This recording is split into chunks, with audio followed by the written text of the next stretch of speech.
some opening remarks, and then we'll get some questions from the room. Yeah.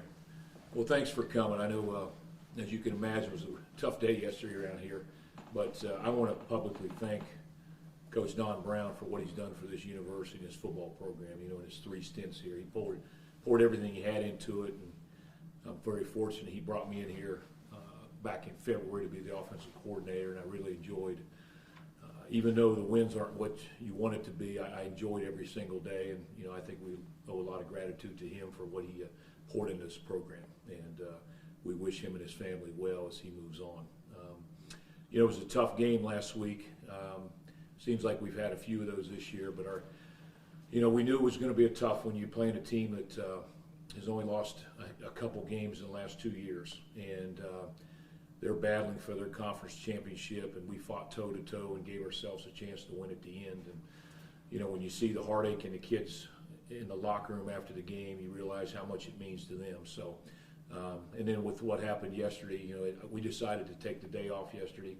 We had our meetings and cleaned up the game, the Liberty game, but we decided not to go out and practice yesterday, just kind of give them some room to breathe and to realize everything that was going on. So we'll go back out there today. We'll make up for it the next few days. So we'll have 3 days of good days of practice going into the Georgia game. Just what was your initial conversations like with the team, and what's just the mood in the locker room right now? You know, anytime you go through this, unfortunately, you know, some of these older kids, this is the second time they've gone through this. So, you know, being in the profession as long as I have, I've been through it before. I actually went through it as a player early in my career back at NC State. So it's never an easy time, and you never know how they're going to react. I think, you know, the first is they're in a shock, and then there's probably some anger. Then you just got to try to reel them in and try to, you know, get this thing going back and getting ready for Saturday. I just asked them to do a few things, and, you know, we got 2 games left. They've done everything we've asked them to do over the last year since I've been here, just to finish strong on the field, academically, off the field, just do the things that would make this university proud. And, you know, we got 2 games left, 2 big games, and, you know, we still got a lot to play for. Will you be calling plays still as the offensive coordinator? Are you going to hand that off, and how's that all? Yeah, I'll still call plays.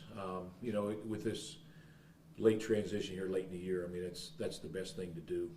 But yeah, I'll be down on the field now, so that'll be a little bit different because I'll have to go back and forth between offense and defense just to make sure that Coach Dudzinski, you know, he has my ear in case he needs it, in case he needs a timeout or anything like that. So, but it'll be normal process. Just I'll be on the field now.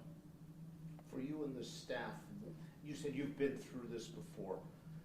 What's it like for you guys on the staff who go through this? And you've been, like you said, you've been. Yeah, it's tough because the biggest thing there's just uncertainty, you know, and so, you know, when you're married or you're engaged and you've got kids and you've got a family, I mean the uncertainty and, you know, what's it going to be like in a month? I mean that's the biggest thing. But when you get into this profession, you realize this could happen. So. You know, being in as long as I have, I've been on both ends. You know, head coach lost his job, and I lost a job, or I was kept on. So, you know, I think that, you know, Ryan addressed the staff when he made the change yesterday and let them know what was going on. But all we can do right now is just keep going. You know, I mean, I told the guys yesterday, there's a couple ways we can look at it. We could really worry about it and let it affect us, or we can do our job the way we've been. That's what we're going to do.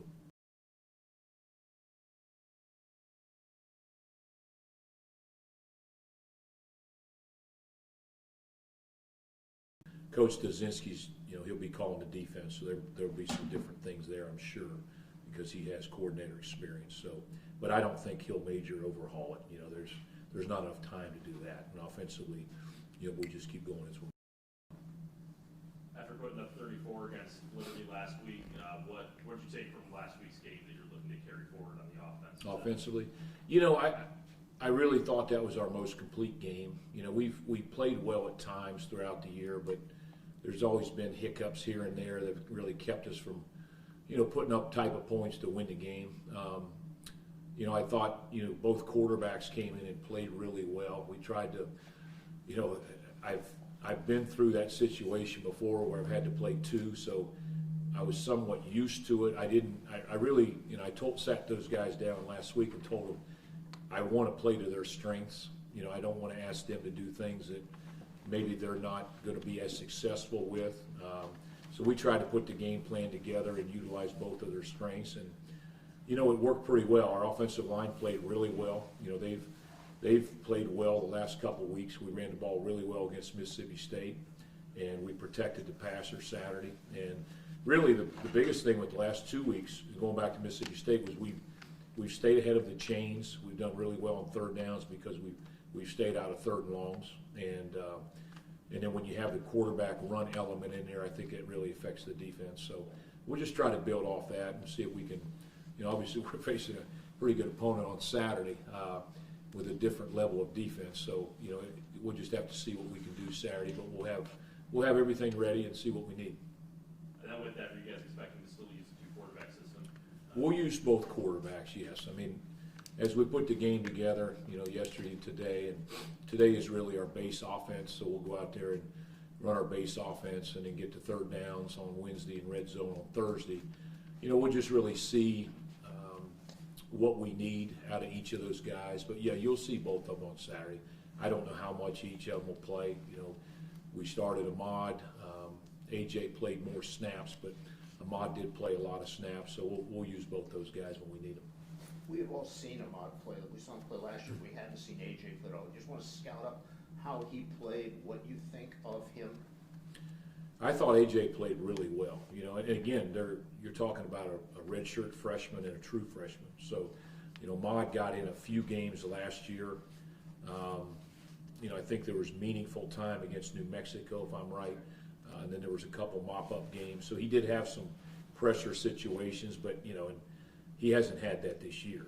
And he did have the second half against Mississippi State. But AJ really, he's got a really strong arm. He's got one of the strongest arms for a young quarterback I've had in my career. But he's really poised. I was really pleased with the way he took care of the football. When you throw a true freshman in like that at quarterback against a quality opponent, you just don't know how they're going to react. And, I really wanted to get his feet wet early and see what he could do. But as we went on and on, I think he showed what he can do. And then, that 2-minute drill at the end, he made some big-time throws. And so I'm looking forward to both those guys, keep improving these last 2 weeks. You do have, a head coaching experience in the past at Miami, Ohio. Big gap from then to now. Yeah. What have you learned over these past, 15 years out of head coaching that you're going to take to the interim role? Well, it's only 2 games, so it's not like I'm taking over a team that we've got a lot of football left. I think you just realize how to handle the team. Like I said, I've been through this before, so I kind of know how the kids are feeling right now. I think they just need that positive approach that, hey, listen, unfortunately, life goes on. It happens all the time. Around you saw, a number of coaches were fired yesterday, and like I said, there's 2 ways you could go. You could really feel sorry for yourself and not improve daily, or we can keep improving. If you've watched this the last number of weeks, I think you've seen a team that seems to be improving. And, we still got 2 games left, and we're going to be excited about going down to Georgia. But, just being through it before, having the experience as an offensive coordinator over the years, at least I'm used to being in charge of a large group, so I don't think it'll, like I said, I'm not going to come in here and change much. We're going to pretty much, keep it status quo. We'll change a few things the way we're practicing as far as maybe some timing, but, we're not going to do much differently than we've done the last, 10 or 12 weeks. So scout up Georgia for us. What do you see on tape? And Well, how concerned are you about the fact that they're not as much at the top of the SEC and they can't afford to stumble? Yeah, that was the big thing Saturday. They had that big game against Tennessee, which was really a knockout game probably for either one of those guys. But you're playing a team that's 2 years removed from back-to-back national championships. They'll be, when the playoffs come out tonight, they'll be back up there. I think if as long as they're planning on being in there, and I'm sure that, you know, you'll probably see them in the playoff, but they're not. Whether they're ranked number 1 or 2 or number 8 tonight, it doesn't matter. They're still Georgia, and you know, you've got a lot of, you're going to face a lot of All-Americans on both sides of the ball. You're going to face a lot of 5-star recruits. You know, I've been fortunate to play against some good defenses over the years. It's probably the most talented I've ever faced.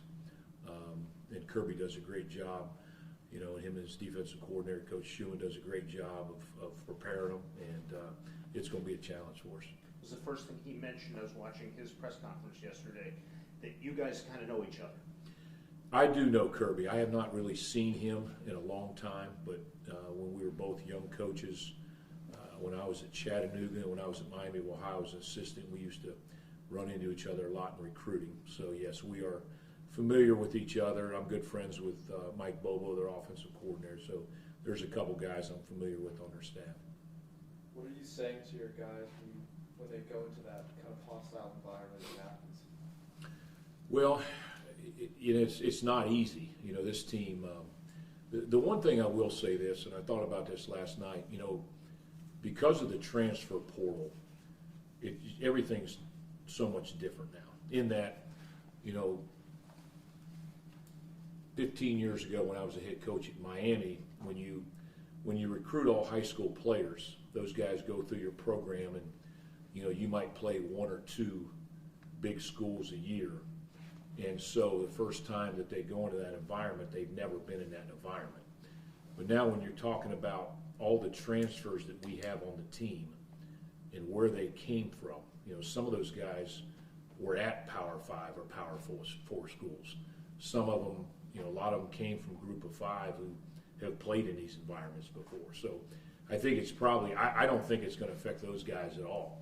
It might affect some of the young guys that have only been here for a year or 2 that have just been in this program that are going into that type of environment for the first time. But you know, they went into Auburn last year. They went into Penn State. And like I said, we've got a number of guys that, you know, when you've got 5th and 6th year guys that have been at 2 or 3 different schools, and you know, they were at Clemson or Georgia Tech or San Jose State. I mean, they've been in these type of environments. So I think it's a little bit different than it was 15 years ago. But it'll be challenging. You know, whenever you have 90 to 100,000 fans, it's a little bit different than, you know, every week. Even when we went down to Mississippi State, you know, there weren't quite as many fans as that. So you always worry about the noise. You worry about your cadence, those types of things on offense, communication on both sides of the ball. So we just got to make sure we have a good week and communicate well all week. Will you guys be doing a lot of the noise stuff in You the know, stadium to get ready? I thought about that. I've done that in the past. Again, we haven't done as much of that lately. You know, maybe it's something we maybe pipe in on Thursday. I don't want to do it all week because the thing you get into is sometimes when you do that Tuesday and Wednesday, it's loud all the time, you're not able to coach the way you want to, you know, because you still want to coach throughout the week, and if it's loud, nobody can get any coaching. So that's something that we might put out there Thursday, but I'm not planning on doing it early in the week. You established the run really well against Liberty early in the game specifically. How much of that can you carry into Georgia, and how much of it is just going to be hindered by Georgia? Well, it's going to be depending on how well we can run the ball against them. I don't know. I mean, the biggest thing going into this type of game is they've got a great run defense. You know, so we've got to try to find ways to run the football early. You know, we cannot become one-dimensional early in the game. You know, whatever the score, you know, whatever happens early, you know, we just can't go in, and we're not going to be able to go in and just run it every down, and we're not going to be able to go in and drop back every down. So we're going to have to find some things early that work, kind of get a feel, and it's the same thing that I go through every week as a coordinator. You watch all this film throughout the week, and then you go in the game and you're trying to, okay, how are they going to play us? You know, how do they see us? Because, you know, we're watching them play Texas, Ole Miss, Mississippi State, you know, Florida, and so, you know, how do they see us? So, and there's some games that we go in and we practice all these things we think we're going to see, and we never see anything. And then there's other times when you know, they show us a lot of things that, you know, we didn't practice. So I think the biggest thing is just go in and see how we match up against them and what we can do early, and just kind of build the game plan from there. You mentioned going through a coaching change before mid-season. How do you keep the locker room in check and make sure that emotions don't get too high as the Sox do? Yeah, I think, hopefully, I think we'll see a change today. I think, like I said, that was one of the reasons why I wanted to not practice yesterday. Like I said, they kind of got thrown on this. You know, they found out late morning, and then we had a team meeting at, you know, in the afternoon. And there's hurt feelings. I mean, that's just normal. That's going to happen, you know, anytime change occurs, whether it's in, you know, an employment area or, you know, sports, whatever it is. There's going to be some people that affects differently than other people. So, again, I think we just I wanted to give them time off to think about it, but today we got to go out and practice. And hopefully the energy that we bring as coaches and the way that we practice, the tempo that we go through practice with, we'll get their minds off of it and get them back to playing football. All right, thanks, Coach. All right, thank you.